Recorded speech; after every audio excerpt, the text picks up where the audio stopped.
Bonjour et bienvenue à Paroles d'ici et d'ailleurs, un podcast qui s'adresse au grand public pour ouvrir les dialogues sur un sujet puissant, l'immigration. Je m'appelle Olivia Gomez et j'ai voulu créer un espace où l'on pourra converser et écouter les paroles des personnes issues de la diversité. Nous aurons la possibilité d'échanger avec des immigrants qui aujourd'hui sont devenus des citoyens canadiens ou des résidents permanents et qui nous exposeront leur parcours, leurs défis et leurs joies vécues durant cette période d'adaptation. Ces immigrants, aujourd'hui, ce sont des personnes qui occupent une place importante dans notre société.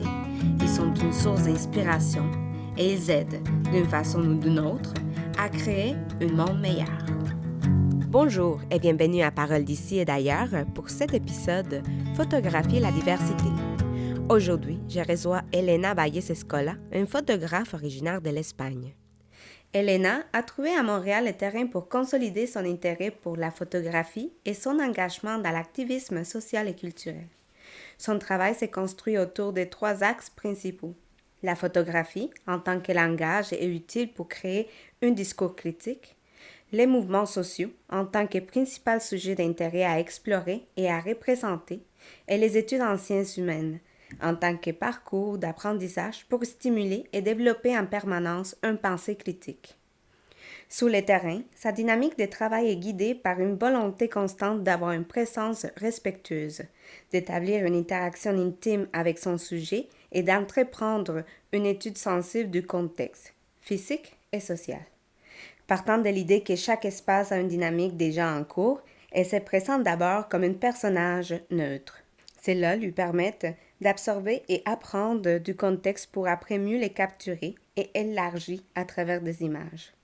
Elena propose à ce sujet une interaction intime basée sur la compréhension et l'acceptation mutuelle afin de leur apporter un sens de confort et de valeur.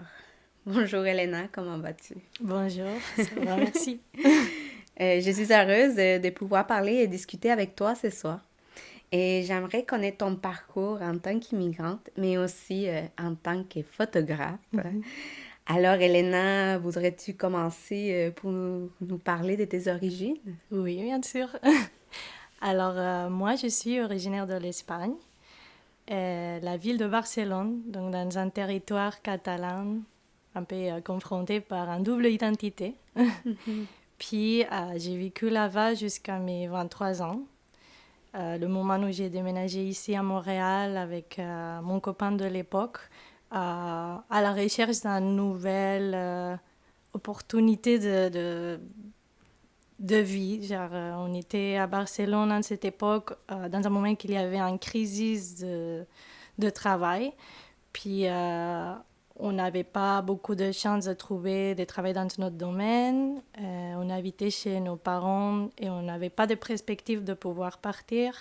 Donc, mon copain, il a trouvé un travail ici. Puis, moi, selon ma mère, depuis que j'étais petite, j'avais cette envie aussi de partir. Puis, dès qu'on a eu cette proposition, moi, je me suis embarquée sans le penser. Oui. Puis, on est arrivé ici, voilà, pour commencer un nouvel épisode. Puis, une nouvelle vie. Exact. Un début de vingtaine qui est... Là, je le pense, puis c'est quand même chaud de changer de pays à début de vingtaine quand tu n'es pas du tout consolidé, quand tu sors de l'école, puis tu ne sais pas quoi faire avec ta vie. Mais voilà, bon. Mais en fait, tu venais juste de finir ton école quand tu es venue ici? Et en fait, je suis en train d'étudier philosophie. Bon, c'est un bac en sciences humaines, donc c'est philosophie, art, un peu de matière dans les sciences sociales variées. Mais mes premières études, c'était en réalisation d'audiovisuel. Depuis que j'étais petite, que j'avais une espèce d'obsession avec la photographie. J'aimais la photographie, mais j'avais aussi une espèce de idée préconcevue dans ma tête que j'ai pensé que je ne pouvais pas être photographe parce que ça que je voyais chez les photographes, j'ai pensé, moi, j'ai pas ça, je ne suis pas ça. Donc, ce n'est pas une profession, c'est quelque chose que j'aime. Je pense que j'avais idéalisé un peu la photographie. Donc, je me voyais pas en train de faire ça. Donc, quand j'ai fini ma secondaire, puis que je devais prendre la décision de quoi étudier, j'étais un peu pragmatique, puis je me suis dit, je vais choisir quelque chose qui est quand même lié à la photographie, mais qui me donne plus de chances d'opportunités de travail, de travailler. Donc, je me suis mis à étudier plus dans le côté vidéo. Quand j'ai fini à mes 20 ans d'étudier, parce que c'était un cours très technique, puis en fait, quand j'avais fini ma secondaire, j'étais tannée d'étudier assis puis faire que la théorie. J'avais envie de bouger. Donc, je me suis mis à étudier un truc très technique, puis je me suis mis à travailler tout de suite. Sauf que c'est drôle parce que j'ai trouvé un travail en photographie. Oh. Donc, quand j'ai fini les études, j'étais fascinée pour le cinéma. Je voulais étudier plus, puis aller dans la direction de photo, l'illumination de cinéma. Mais comme c'était très cher continuer à étudier, je me suis mis à travailler dans le domaine de la photo. Les tout en Barcelone, dans ta ville. C'est ça. Mais en fait, j'aimerais savoir comment est née ta passion pour la photographie. Tu nous parles de ton enfance, mais qu'est-ce que tu as vu? Qu'est-ce que t'as charmé de ce domaine? Je pense que c'est un peu une interprétation que j'ai fait maintenant. C'est pas comme que je l'ai pensé toujours comme ça. C'est maintenant que j'ai consolidé plus ma relation avec la photographie, que j'ai fait cette lien. Je me rappelle quand j'étais petite que mon père, il avait toujours une caméra. Puis il faisait plein de photos. Ça se fait que j'ai une collection d'albums. La première photo, c'est une échographie où je suis encore dans le vidéo de ma mère. Wow. Puis d'ici à 18 ans, j'ai toute ma vie documentée en images. Ça fait que, pour moi, c'est un cadeau. C'est comme, j'ai la chance de voir une partie de ma vie qu'autrement, je ne connaisserais pas. Où j'aurais à peine de souvenirs. Surtout quand on est enfant, 1, 2 ans, donc avoir des photographies de soi-même et de notre famille. C'est incroyable, puis c'est pas juste les avoir, sinon je me rappelle de les regarder, puis expliquer des anecdotes autour de ces photos. Donc pour moi, c'était toujours la photographie était quelque chose de très présent tout le temps, puis j'étais très reconnaissante d'avoir ça, très reconnaissante. Puis quand je voyais les photos, c'est ça me interpellait à niveau émotionnel. Puis ça me faisait... Ça me faisait comme réaliser à quel point j'étais chanceuse d'avoir grandi dans l'espace où j'ai grandi. Oui, puis d'avoir de ces images, c'est ça qui peuvent nous raconter une histoire de nous-mêmes que parfois on peut soit oublier ou soit ne pas avoir conscience d'eux. Donc, c'est certain que c'est un immense cadeau. Oui, et je trouve toujours important la relation avec le passé, même à un niveau personnel, mais aussi à niveau d'études, comme j'ai fait beaucoup d'études en sciences humaines, où j'étudie l'histoire, la mémoire et patrimoine. Donc, je trouve que c'est une façon incroyable de prendre conscience de qui tu es, quelle est ta réalité. Comme quand tu peux étudier le passé, tu peux vraiment comprendre beaucoup mieux des choses. Et apprendre aussi de notre passé, apprendre faire des changements. Apprendre à interagir aussi, faire des changements, voir que les choses ne sont pas toujours pareilles, puis que les choses changent. Donc, je pense que ça, c'est très important. Une autre chose qui m'a aussi poussée beaucoup, c'est une cousine de ma mère. Et quand j'étais, j'étais petite encore, puis elle était photographe. Elle était comme... la personne de la famille très cool, ma grande sœur et moi, on l'aimait beaucoup. C'était à mon petit village où ma mère a grandi, qu'on passait tous les étés. Puis la cousine de ma mère était toujours là-bas, puis nous, on était comme, wow, elle est trop cool, elle est photographe. Du coup, elle est partie une année complète aux États-Unis. Pour l'aventure un peu, elle est partie à travailler, à avoir cette expérience, apprendre l'anglais. Et moi, j'étais fascinée avec ça.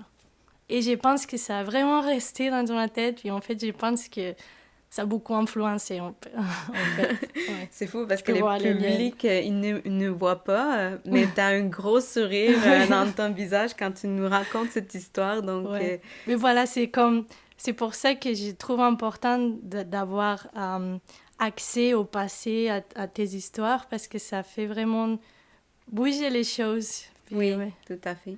Puis, tantôt, on parlait des changements Donc, Oui. tu nous as parlé de comment tu es venue ici. Oui. Donc, tu as fait un changement pour venir ici à Montréal.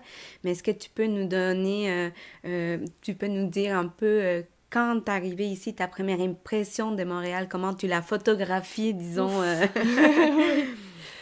Ben, je sais que encore, la première année que j'étais ici, il y avait tellement beaucoup de choses à processer que je ne processais pas. J'étais juste en train de vivre les choses. Les moments pressants. Les moments présents, j'étais très concentrée parce que vraiment, comme tu arrives dans un nouveau pays avec une langue que tu... Ben, moi, je ne parlais pas le français quand je suis arrivée ici. Ouais. Mon anglais était horrible.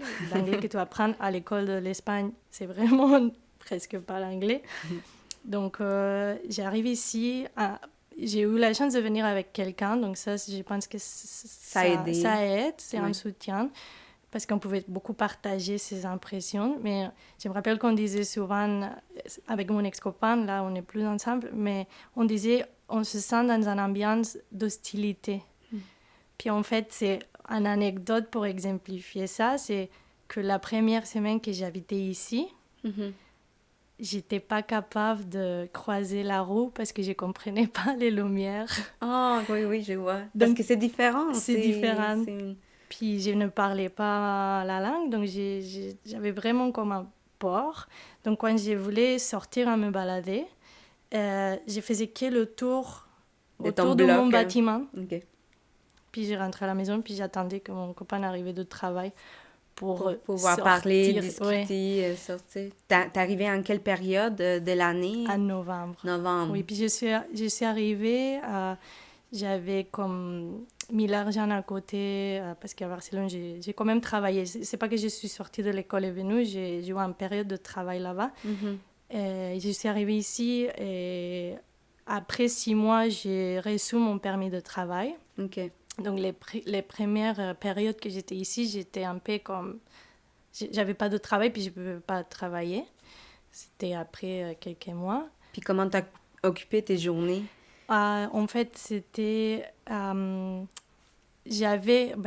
après un temps que en travaillant à l'Espagne, j'ai eu le besoin de reprendre mes études. On peut parler de ça après ou pas. Mais quand je suis arrivée ici, j'étais en train de finir un semestre de l'école. Donc tu le fais à distance? Oui, c'est une université à distance qui est faite pour les gens qui... Parce que moi, j'ai repris mes études en travaillant. Okay. Je ne pouvais pas aller à l'école. Donc, je faisais ça avec cette université qui me permettait d'étudier à la maison. Ah, mais c'est super. Ouais, donc du coup, j'ai déménagé ici. J'étais en train de finir un semestre. Ouais. Donc, j'ai fini mon semestre. Puis, le temps que j'attendais le permis de travail, j'ai commencé à apprendre le français. Est-ce que tu as pu avoir accès à la francisation ici à Montréal? Non, en fait, au tout début, c'était mon idée. Mais après, j'ai rencontré une personne, parce que comme mon copain travaillait, il cherchait un prof de français pour prendre des cours privés. Puis, du coup, moi, j'ai trouvé une personne... Puis elle était vraiment, vraiment incroyable. J'ai pris un cours, c'est le premier cours qu'il a pris avec elle. Je suis allée aussi parce que je n'avais pas commencé l'école encore. Et j'ai vraiment aimé sa façon de nous apprendre que j'ai décidé de rester avec elle. OK. Donc j'ai appris le français, c'est ça, avec un prof qui est devenu un de mes amis plus proches ici, en fait. Ah, c'est super. Là, c'est super. comme ma famille. Et en fait, sa façon de nous apprendre le français, c'était... Au tout début, beaucoup de grammaire, puis beaucoup d'études. Mais après, elle nous amenait avec ses amis dans les bars. On allait au cinéma, puis on a appris à base de pas comprendre rien, puis débrouille-toi. Mais on commence aussi, avec le temps, à développer une écoute. Puis donc, les mots, ils commencent à avoir des significations. Et donc, on commence déjà à comprendre des phrases.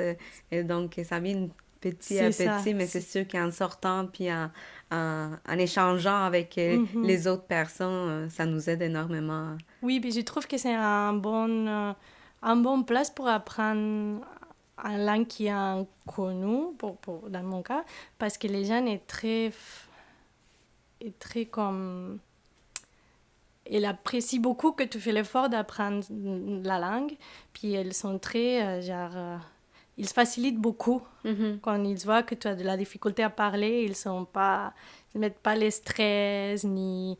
Tu te fais... Ben, moi, mon expérience, c'est que je me fais corriger des fois, mais pas souvent. Les gens sont comme gentils avec ça. Ouais, mais ils t'écoutent, c'est bien aussi. Ouais. Mais c'est le fun aussi parfois se faire corriger parce qu'on Oui, apprend. aussi. Ça, Donc, c'est aussi un c'est processus. joli. Au début, je pense que je le prenais très mal. Aussi, je prenais très mal quand quelqu'un me remarquait l'accent, mais je pense que parce que des fois, je me suis trouvée dans des situations où c'est une espèce de jugement. Mhm.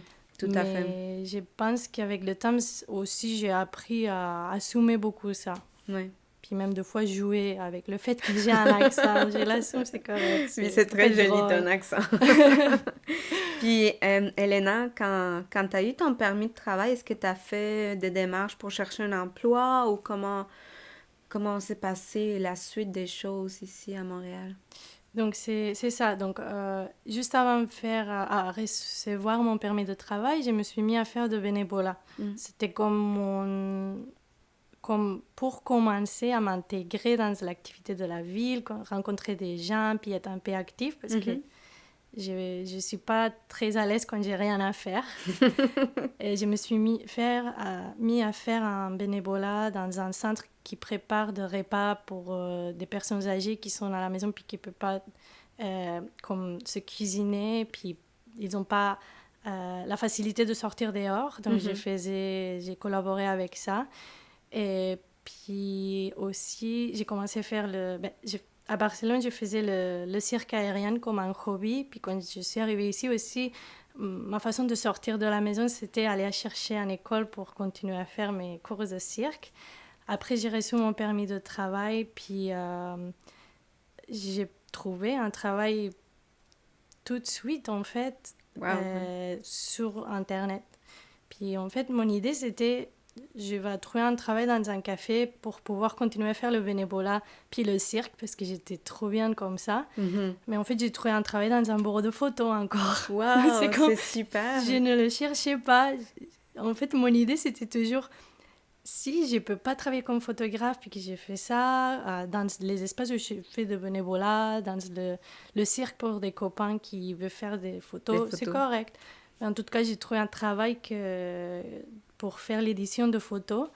Puis c'était vraiment une chose que je savais faire. J'avais l'expérience, les curriculums. Puis je suis allée à l'entrevue et je pense que comme j'avais cette idée de vouloir travailler dans un café, j'étais pas stressée. Puis ça a très bien passé l'entrevue. Puis finalement, je me suis mis à travailler là-bas. Ils ont aimé comme mon profil. Puis j'ai commencé à travailler là-bas. Et j'étais 3 ans là-bas. Wow, c'est super. Puis en parallèle, tu faisais le cirque et la danse? Je faisais le cirque, puis j'aimais beaucoup, beaucoup faire le cirque. Mais après, j'avais beaucoup de difficultés avec la souplesse. Puis un bon ami à moi m'a recommandé de faire la danse pour travailler ça. Oui.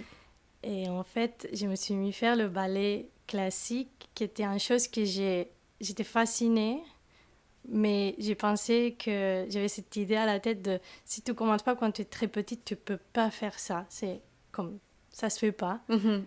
Du coup, j'ai commencé à 22 ans. Oui. Et j'ai beaucoup pleuré au début. Mais j'ai découvert en fait que c'était ça que j'ai aimé. Donc, en fait, j'ai arrêté de faire le cirque pour faire la danse. Au tout début, je faisais la danse pour complémenter ton entraînement de cirque. Mais après, en fait, j'ai remplacé le cirque pour la danse parce que, en fait, c'était ça que je voulais faire depuis toujours. Oui. Puis d'ailleurs, je dois dire que tu t'es full améliorée. C'est là qu'on s'est connus. Voilà, c'est là où on s'est rencontrés. Je donnais des cours de danse, puis c'était super plaisant de te voir évoluer. Oui, on a commencé forte avec la barre au sol. C'est ça. Elena, puis tu as aussi collaboré avec divers organismes qui ont comme objectif d'outiller les jeunes et amplifier leur voix, tels que le Forum jeunesse de l'île de Montréal. Est-ce que tu peux nous dire plus sur cette expérience? Oui. En fait, c'est un peu la suite de qu'est-ce que j'ai fait après avoir travaillé dans cette première travail comme éditrice, je dirais.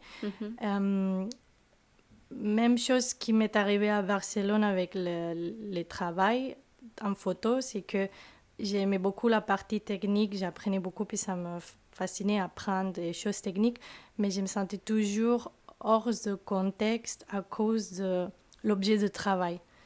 Je sentais que il y avait une espèce de pas correspondance. Une barrière?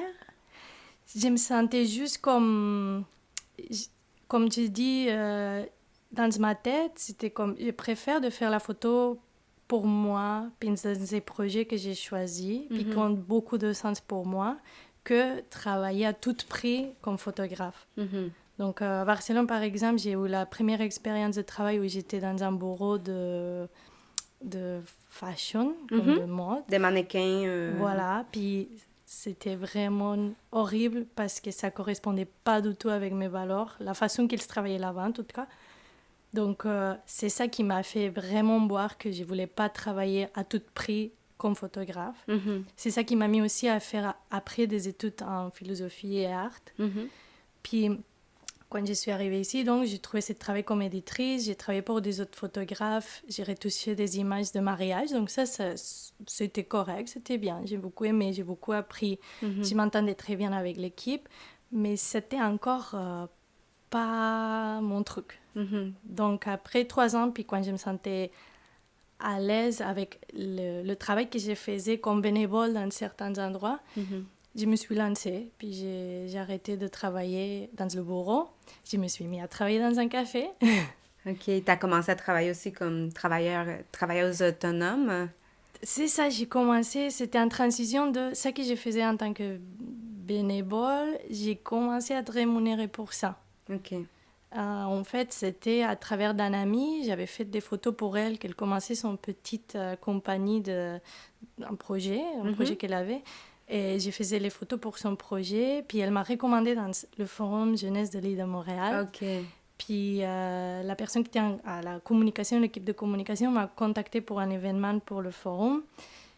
Puis c'était mon premier travail rémunéré dans le domaine que je voulais photographier.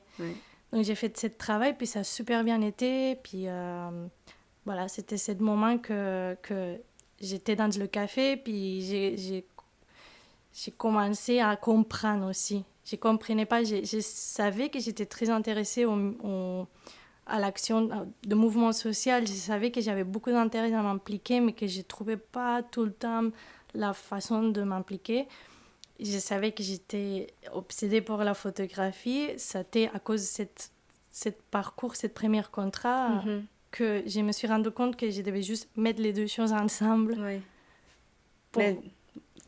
Oui, mais c'est ça, mais ça prend du temps aussi. Puis avec notre expérience, on commence à fortifier nos idées et on commence à trouver notre chemin, notre voie. Donc, il est certain que quand on peut trouver cette opportunité, souvent qu'on se sent ravi enfin de trouver ce qu'on aime faire et de la façon dont on l'aime faire. Donc, j'imagine que pour toi, tu devrais être heureuse d'avoir trouvé... Vraiment. Puis surtout, un peu en parallèle, l'expérience d'immigré, c'est pas toujours facile.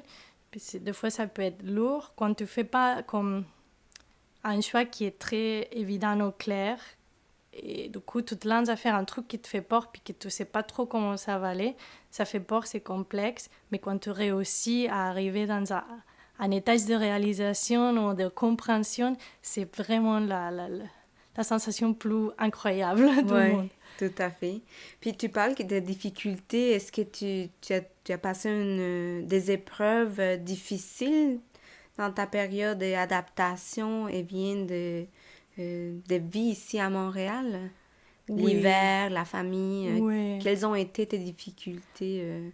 Je pense qu'il y a des difficultés qui sont constantes, qui sont là tout le temps, puis qui prennent du temps à les voir, puis d'abord de le voir, après de sentir les effets de cette difficulté, et après c'est ça, processer puis accepter. Donc ces difficultés qui sont toujours là-bas, c'est le fait de partir loin de chez toi, perdre la connexion les jours à jour avec ta famille et tes amis.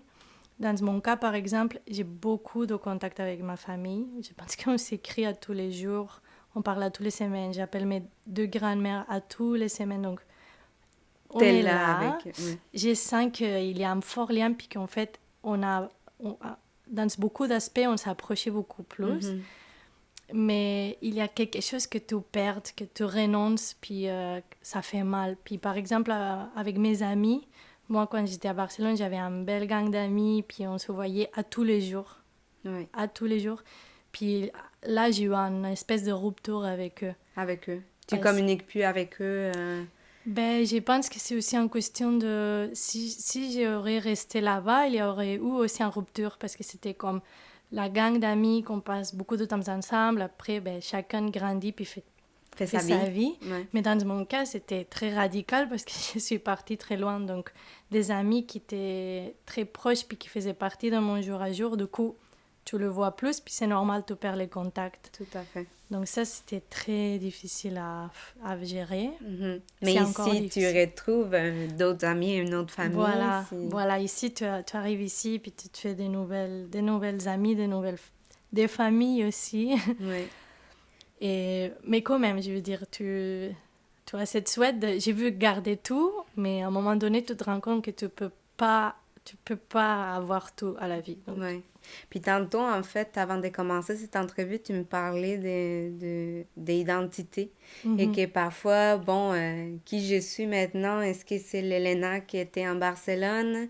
Est-ce que c'est l'Elena qui est ici? Et tu me disais que parfois, tu te sens comme si tu perdais un peu les repères et il y a tu te sens un petit peu perdu.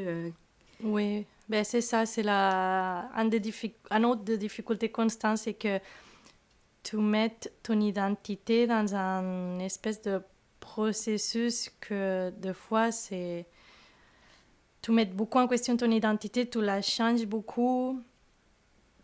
C'est ça, comme il y a des choses qui ne sont pas compatibles, puis que tu es forcé à changer parce que tu as changé de contexte. Donc, quand je parle de rupture, c'est aussi ça, que tu n'es plus la même personne, même si ta nature est toujours la même. Mais il y a beaucoup de choses que tu dois genre, changer, qu'après, ça peut créer une espèce d'incompréhension vers chez toi. Mhm. Ce qui fait que du coup, et en plus, je veux dire, moi, je suis heureux d'être ici, puis je sens vraiment que je suis en train de faire cet espace comme ma maison, Mhm. mais je sais que je ne suis pas d'ici. Mhm. Donc, ça fait que tout, tout déslocalise. Tu n'es pas ni d'ici, ni de là-bas. Mhm. Donc, c'est difficile, mais c'est aussi un processus très riche. Parce que ça t'oblige vraiment à penser beaucoup de choses. Ça t'oblige à prendre des décisions. Ça t'oblige à chercher beaucoup de choses, à parler avec les gens de certains enjeux. Donc, en fait, je pense que le fait d'avoir cette espèce de problématique avec l'identité, Mhm. c'est une chose qui joue à faveur avec mon travail, par exemple. Ouais. Tu peux partager aussi certains sujets avec les gens, tu peux dialoguer. Puis d'ailleurs, en fait, je parle d'identité, mais je parle aussi de ton travail parce que tu fais des portraits. Et donc, je me suis promenée sur ton site, puis j'ai vu des portraits, des super portraits, des personnes que je vois qui sont issues de la diversité. Donc, j'étais comme, waouh, elle est en train de faire un dialogue avec eux. Peux-tu me dire un petit peu plus Ben, ton merci. expérience de faire un portrait avec les gens? Oui. Comment tu communiques? Comment tu arrives avec eux?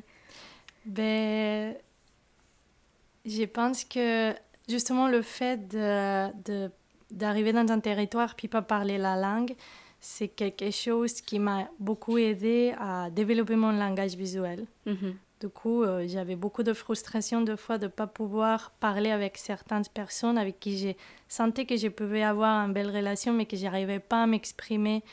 Donc je pense que la caméra a devenu un outil pour moi de m'approcher aux gens. Mhm.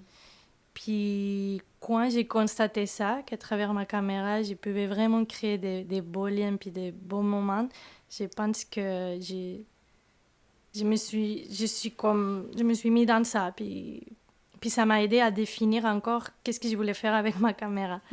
Donc, c'est pas que j'ai cherché les gens pour photographier, c'est que j'étais vraiment dans ce milieu où il y a beaucoup d'activisme et beaucoup de diversité. Donc, quand j'ai documenté des projets communautaires ou des événements, des conférences, ben, c'est les gens qui participaient. Oui. Donc, c'est ça.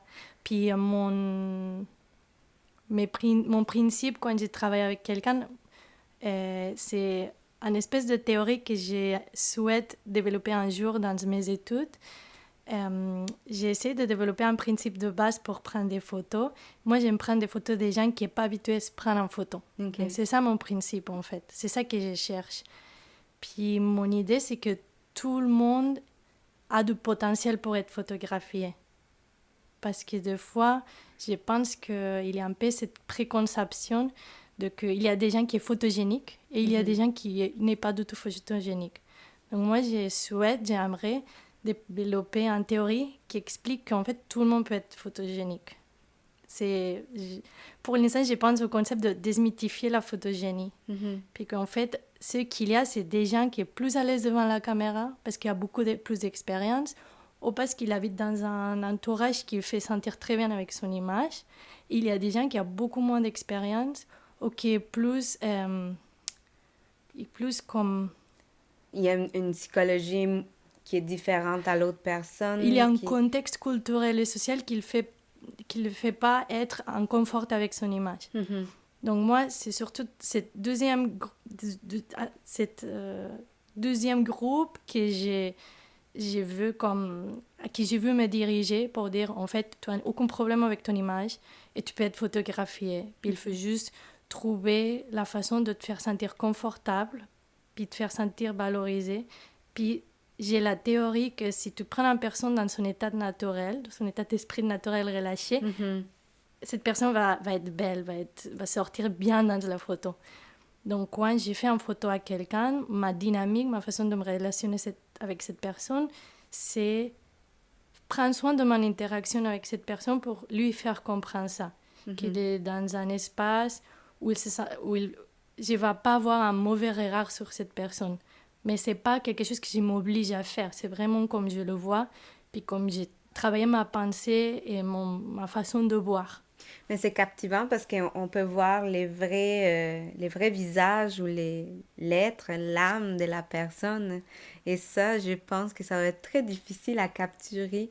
On peut prendre des photos, mais quand on a vraiment l'essence de la personne, ça doit être aussi de toute beauté, peu importe les décors ou... Je suis contente que tu dis ça parce que ça veut dire que ça marche, que comme ma théorie, il en est fait. Oui. Et après, c'est ça, c'est pas une formule. Des fois, tu rencontres quelqu'un puis ça marche pas. Des fois, tu penses que ça a marché et puis l'autre personne, en fait, te dit non. Mais c'est ça, moi, au tout début, quand j'ai commencé à prendre des portraits, j'étais très intimidée. Je ne savais pas comment me diriger à la personne. Je ne savais pas regarder la personne aux yeux. Et en fait, c'est ça que j'ai beaucoup travaillé. Le fait d'être à l'aise, puis dégager en confiance. Que la personne se sente en confiance. Puis à travers l'expérience, je pense que là, comme je sais qu'est-ce que j'ai fait, puis je suis confidente avec ça.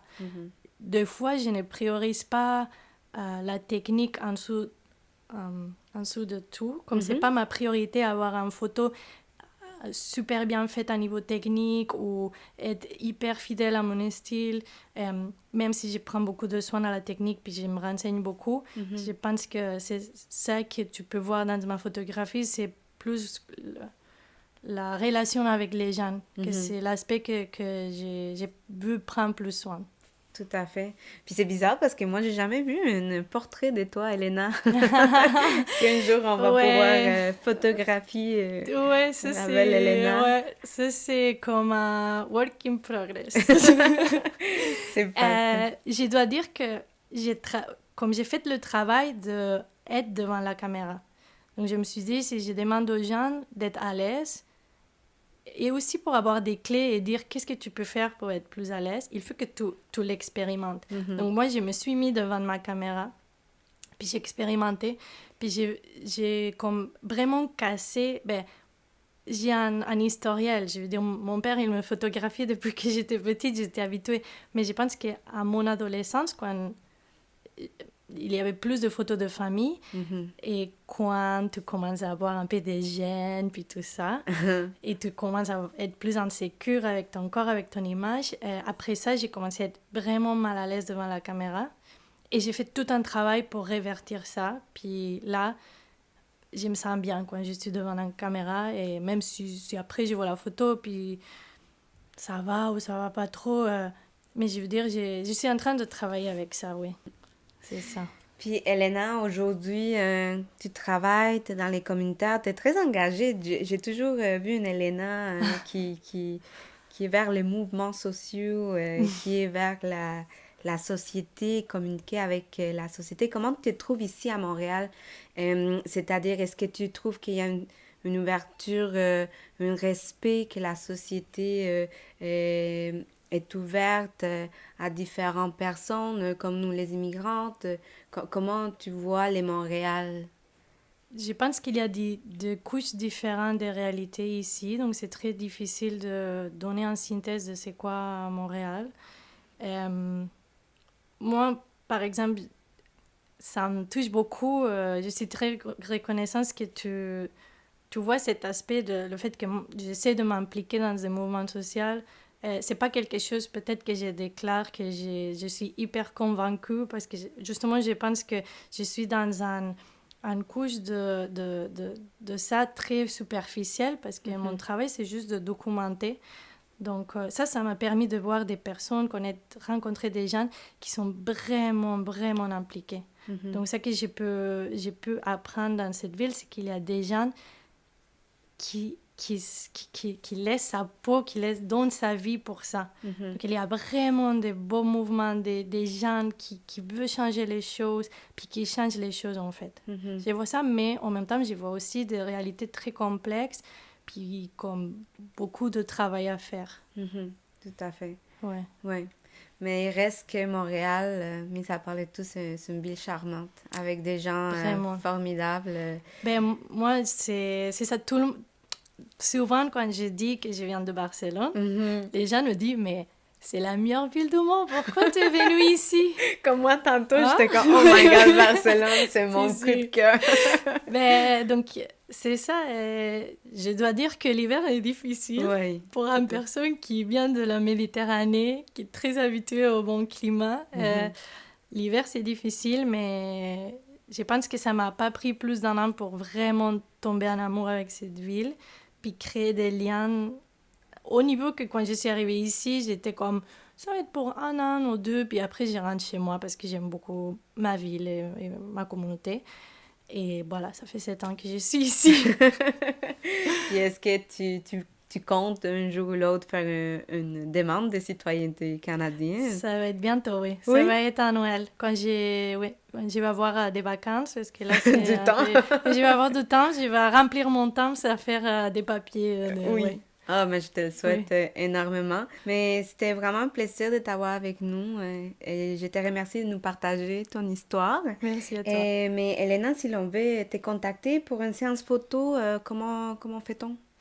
Ben, je suis pas très fort dans les réseaux, donc je suis pas une personne qui est hyper active, mais j'ai quand même un petit site web. C'est lenavalles.com.